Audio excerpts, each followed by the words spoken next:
का हो आलू? जा सारे हम तो डराए गए।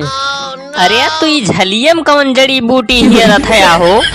सारे हम जड़ी बूटी ना हियरत है, या गांठ फटी बाय लुकान है, तुमका जड़ी बूटी परा बाटे।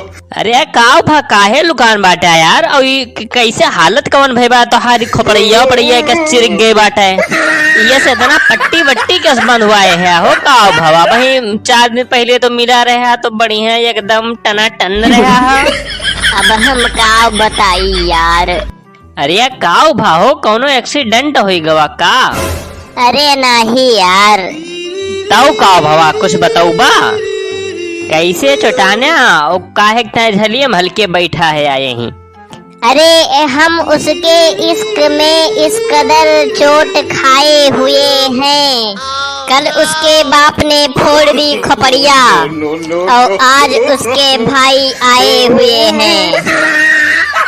हम बताई यही पेड़ पर चढ़ के बैठ जा, केहू देखो ना पाए, आराम से बैठा रही सही पे। और जब रात हुए तो उतर के जाए घरे फिर। और भैया ये नवा चैनल है हमार, तो चैनलवा सब्सक्राइब करके सपोर्ट करत जा।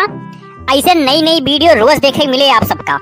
वीडियो का लाइक करत जा और शेयर करत जा, और वीडियो कैसन लाग कमेंट करके बतावत जा। और वीडियो देखे धन्यवाद।